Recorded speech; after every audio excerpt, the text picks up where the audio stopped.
Assalamualaikum warahmatullahi wabarakatuh. Kembali lagi bersama saya Afrinda Fitri dari kelas Tadris IPA. Di sini saya akan membahas tentang dasar-dasar genetika kehidupan. Dasar-dasar genetika kehidupan.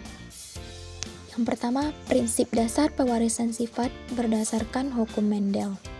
Salah satu tokoh peletak prinsip dasar genetika adalah Gregor Johann Mendel, seorang penemu biarawan dan penyelidik tanaman berkebangsaan Austria. Pada tahun 1866, Mendel melaporkan hasil penyelidikannya selama bertahun-tahun atas kacang ercis atau kapri atau Pisum sativum. Untuk mempelajari sifat menurun Mendel, menggunakan kacang ercis dengan alasan memiliki pasangan sifat yang menyolok, bisa melakukan penyerbukan sendiri, segera menghasilkan keturunan atau umurnya pendek, mampu menghasilkan banyak keturunan, dan mudah disilangkan. Tumbuhan, hewan, dan manusia mewarisi dua gen, satu dari setiap induk, yang mengendalikan setiap sifat. Ada sifat yang tertutupi dari persilangan dua gen induk tersebut. Penutupan terjadi apabila satu gen dikenal sebagai gen dominan, mengalahkan perintah-perintah gen lain yang disebut gen resesif. Sifat-sifat resesif hanya muncul ketika dua gen resesif berpasangan bersama-sama. Terdapat dua hukum Mendel. Yang pertama yaitu hukum 1 Mendel, hukum segregasi. Pasangan alel akan berpisah pada saat pembentukan gamet dan masing-masing gamet akan bertemu secara random ada saat pembuahan. Alel dominan disimbolkan dengan huruf kapital, sedangkan alel resesif dengan huruf kecil. Hukum ini dipakai jika menghilangkan dua individu yang memiliki satu karakter atau sifat beda atau monohibrid. Turunan pertama disebut P atau parental, keturunan P disebut F atau filial, sedangkan keturunan 1 atau F1 disebut F2. Selanjutnya hukum Mendel 2 atau disebut juga hukum asortasi atau berpasangan bebas, yaitu di mana pengelompokan gen secara bebas, serta hukum ini berlaku ketika pembentukan gamet, di mana gen sealel secara bebas pergi ke masing-masing kutub ketika meiosis. Pembuktian hukum ini dipakai pada dihibrid dan polihibrid, yakni persilangan dari individu yang memiliki dua atau lebih karakter berbeda. Contoh penerapan hukum Mendel 2 pada persilangan ercis berbiji bulat warna kuning atau dominan dengan ercis berbiji kisut warna hijau resesif. Selanjutnya ada penyimpangan hukum Mendel karena interaksi gen. Pada umumnya, setiap gen itu memiliki pekerjaan sendiri-sendiri untuk menumbuhkan karakter, tapi ada beberapa gen yang berinteraksi atau dipengaruhi oleh gen lain untuk menumbuhkan karakter. Gen-gen itu mungkin terletak pada kromosom yang sama atau berangkai, mungkin pula terletak pada kromosom yang berbeda. Interaksi gen ada 4, yaitu komplementer, kriptometri, epistasis, dan polimer. Struktur dan fungsi kromosom dalam pewarisan sifat. Kromosom terbentuk dari rantai panjang DNA yang berlipat berkali-kali dengan protein histon sedemikian rupa sehingga dapat masuk ke dalam inti sel yang kecil.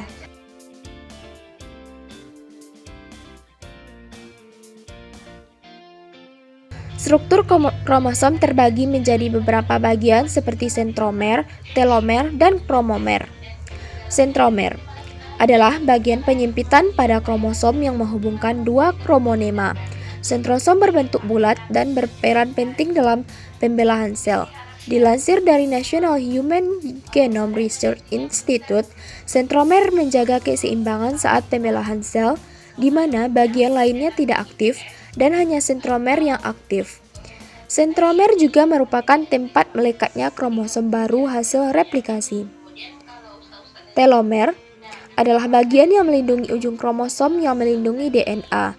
Tali sepatumu terbuat dari banyak benang yang diuntai menjadi satu, lalu pada ujung sepatu ada bagian yang melindungi tali sepatu tidak terurai.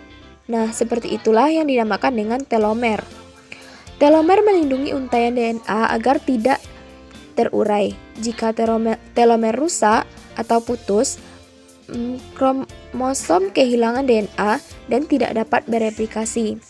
Selain melindungi DNA, telomer juga berfungsi untuk mencegah ujung kromosom menempel dengan kromosom lainnya.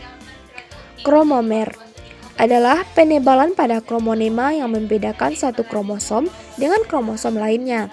Dilansir dari Biology Discussion, kromomer berbentuk seperti manik-manik yang kecil namun padat yang berfungsi membawa gen selama pewarisan sifat.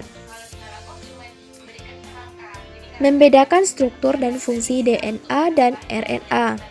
Orang yang pertama kali menemukan struktur DNA adalah James Watson bersama Franz Crick. Struktur ini dikenal dengan struktur rantai berganda, yaitu yang dikemukakan oleh Watson Crick. DNA adalah molekul besar atau makromolekul yang berisi dua rantai polinukleotida yang antara satu dengan yang lain saling berikatan. Masing-masing dari nukleotida tersebut akan membentuk tiga susunan. Tiga susunan yang dimaksud tersebut adalah gula pentosa, nitrogen, dan gugus fosfat. Sedangkan di dalam basa nitrogen sendiri terdapat basa pirimidin dan juga basa purin. Di dalam basa pirimidin ada basa timin dan basa sitosin. Sedangkan di dalam basa purin ada adenin dan juga guanin. Adapun untuk struktur RNA sendiri terdiri atas rantai poliribonukleotida, sedangkan basa yang umum terdapat di dalamnya terdiri dari adenin, urasil, guanin, dan juga sitosin. Letak dari RNA sendiri adalah berada di dalam nukleus atau dalam sitoplasma sel. Bentuk dari RNA relatif lebih banyak apabila dibanding dengan DNA. Fungsi DNA dan RNA. DNA memiliki fungsi utama sebagai sebuah pembawa materi genetik. Akan tetapi, ia juga memiliki fungsi yang cukup luas, begitu juga dengan RNA. Berikut ini ada ulasan mengenai fungsi DNA dan RNA yang wajib diketahui. Yang pertama, fungsi DNA, yaitu membawa materi yang bersifat genetik dari generasi yang satu ke generasi yang ada di bawahnya. Melakukan kontrol terhadap kehidupan, baik itu dilakukan secara langsung ataupun tidak. Sebagai sebuah autokatalisa atau sejenis pengandaan diri. Dan yang terakhir, sebagai sebuah heterokatalis atau yang dapat melakukan suatu sintesis terhadap senyawa yang lain. Kemudian, fungsi RNA, yaitu untuk penyimpanan informasi dan untuk perantara antara DNA dengan protein yang terdapat dalam proses ekspresi genetik. Hal ini berlaku untuk organisme yang hidup.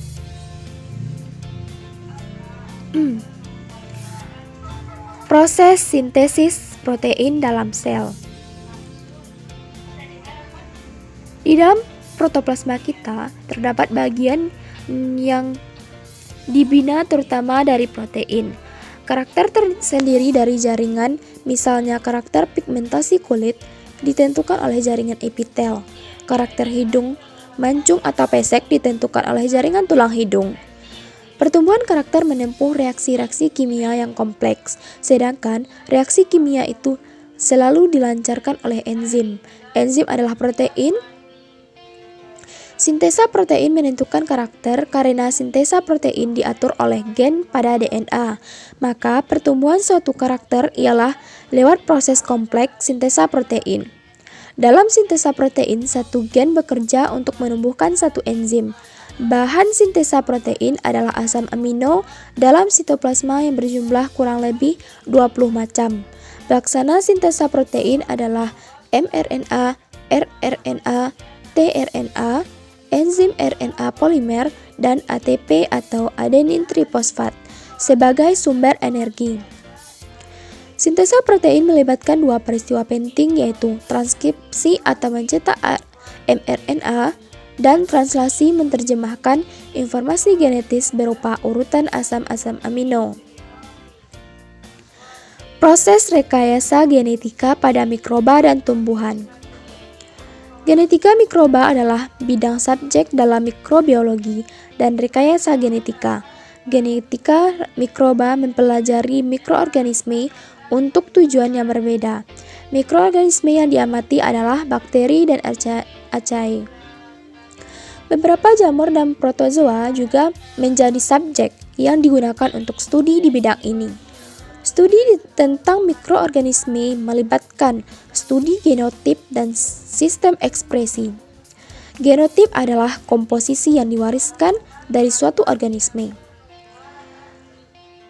Rekayasa genetika adalah bidang kerja dan studi dalam genetika mikroba. Penggunaan teknologi DNA rekombinan adalah proses kerja ini. Proses ini melibatkan pembuatan molekul DNA rekombinan melalui manipulasi urutan DNA.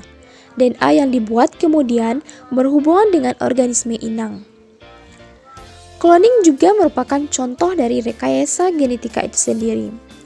Sejak penemuan organisme oleh Robert Hooke dan Anthony van Leeuwenhoek selama periode 1665 sampai 1885, mereka telah digunakan untuk mempelajari banyak proses yang telah diterapkan di berbagai bidang studi dalam genetika.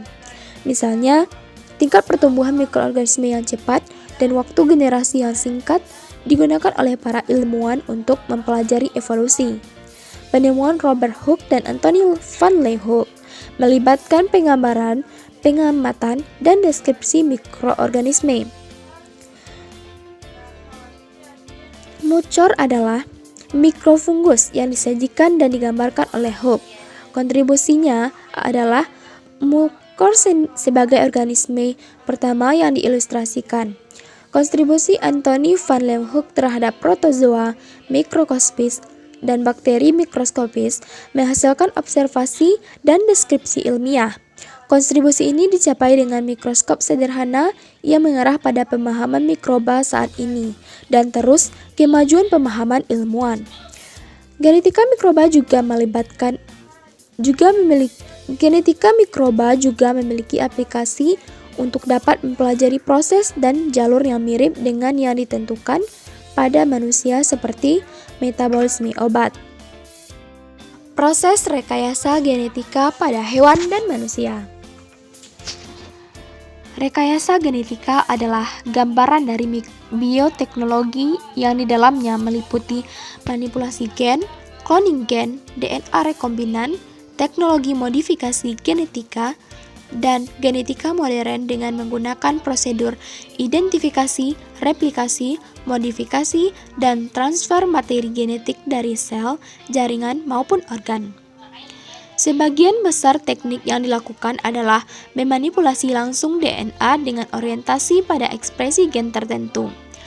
Dalam skala yang lebih luas, rekayasa genetika melibatkan penanda atau marker yang sering disebut sebagai marker assist selection atau MAS, yang bertujuan meningkatkan efisiensi suatu organisme berdasarkan informasi fenotipnya. Salah satu dari aplikasi rekayasa genetika berupa manipulasi genom hewan. Hewan yang sering digunakan menjadi uji coba adalah mamalia. Mamalia memiliki ukuran genom yang lebih besar dan kompleks dibandingkan dengan virus, bakteri, dan tanaman. Sebagai konsekuensinya, untuk memodifikasi genetika dari hewan mamalia harus menggunakan teknik genetika molekuler dan teknologi rekombinan DNA yang memiliki tingkat kerumitan yang kompleks dan mahalnya biaya yang diperlukan dalam penelitian. Nilai Islam yang berkaitan dengan pewarisan sifat pada manusia.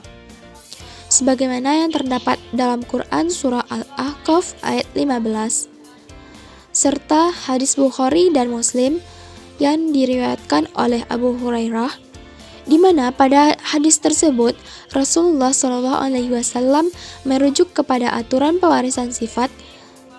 Ini baru ditemukan belakangan ini dan kebanyakan darinya ditemukan oleh Mendel. Hadis ini menjelaskan tentang sifat-sifat yang diwariskan. Seorang dapat mewarisi sifat dari kakek atau nenek dari generasi berabad-abad sebelumnya. Fenomena ini diketahui dan disebutkan oleh ilmuwan pewarisan. Rasulullah SAW menyebutkan tentang hal ini dalam hadis tadi. Beliau menjelaskan aturannya melalui sifat-sifat di atas dengan menelusuri asal-usul seorang hingga ke Adam. Apakah Mendel, para ilmuwan dan ahli antropologi lainnya menambahkan apa yang telah disebutkan oleh Rasulullah SAW? Tentunya tidak. Demi Allah, mereka tidak menambahkan apapun. Mereka hanya menjelaskan teori mereka dengan cara yang berbeda.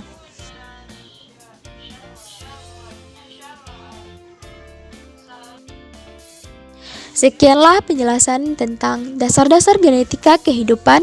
Terima kasih. Wassalamualaikum warahmatullahi wabarakatuh.